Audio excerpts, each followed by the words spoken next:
देशात मतदार याद्यांमधील घोळ आणि त्यावरून होणारे आरोप हे सगळं सुरू असताना आता पुणे शहराच्या मतदार याद्यांमध्ये तब्बल 3 लाख दुबार मतदार असल्याचं समोर आलं।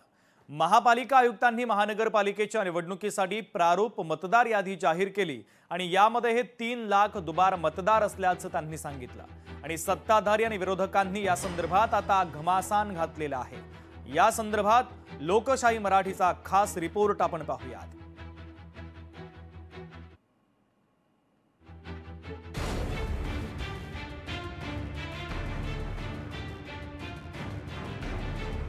पुण्यात मनपा निवडणुकांची चाहूल, मतदार याद्यांमधील घोळाबाबत चिंता।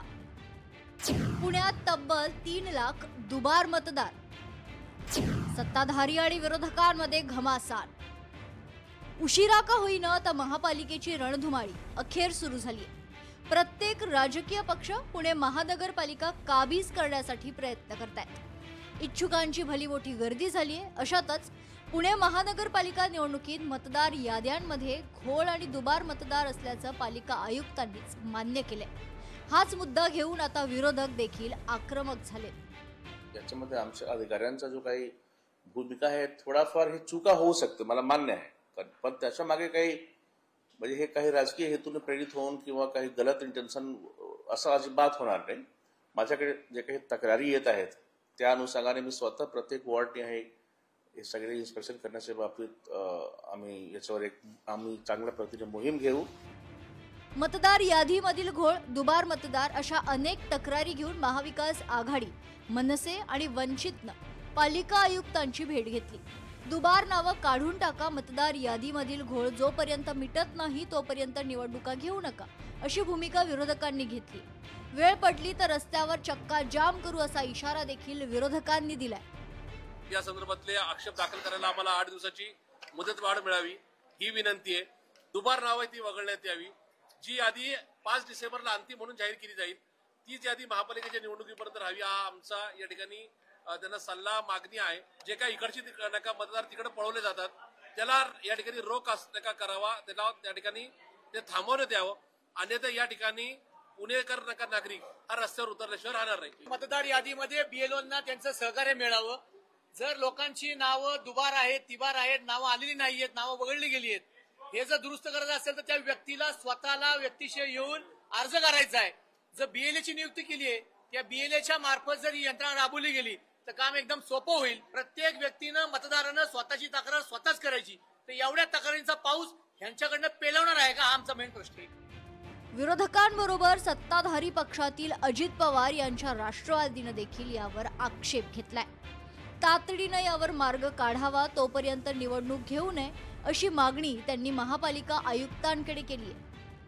निवडणूक आयोगाने ती ऑब्जेक्शन घ्यायची जी मर्यादा दिली ती 5 दिवसाची दिली आणि गठ्ठ्याने कोणाचे स्वीकारले जाणार नाहीत त्या ठिकाणी ऑब्जेक्शन्स, तर इंडिव्हिज्युअल त्याला सगळं जोडायचं। ह्या सगळ्या गोष्टी करण्यासाठी तो वेळ पुरेसा ठरणार नाही याची कल्पना आम्ही आयुक्त साहेबांना दिलेली आहे।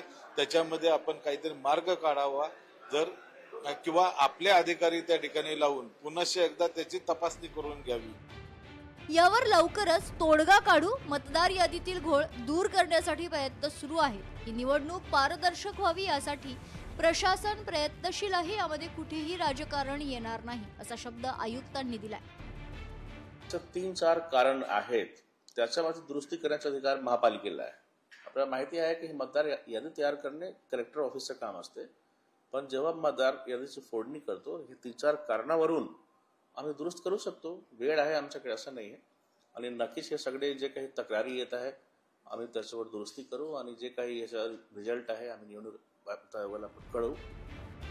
तर यावर सत्ताधारी भाजपने देखील मतदार यादीमध्ये घोळ असेल तर त्याबद्दल कुणीही मागणी करत असेल तर त्यांचं स्वागत आहे, पण त्याचं राजकारण कुणी करू नये, नाहीतर बिहार जनतेनं काय केलं हे सगळ्यांना माहीत आहे असं म्हणत विरोधकांना टोला लगावलाय।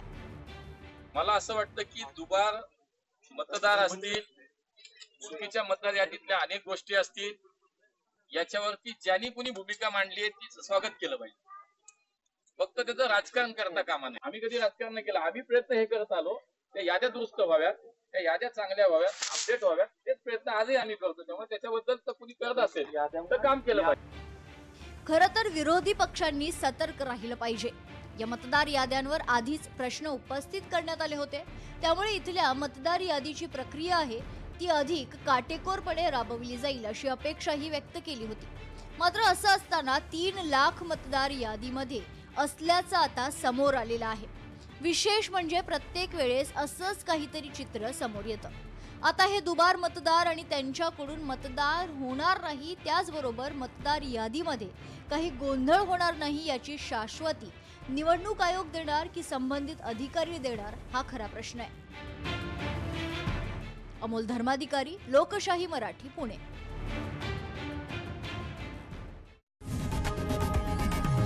लोकशाही मराठी ऐका, पहा, जागरूक रहा.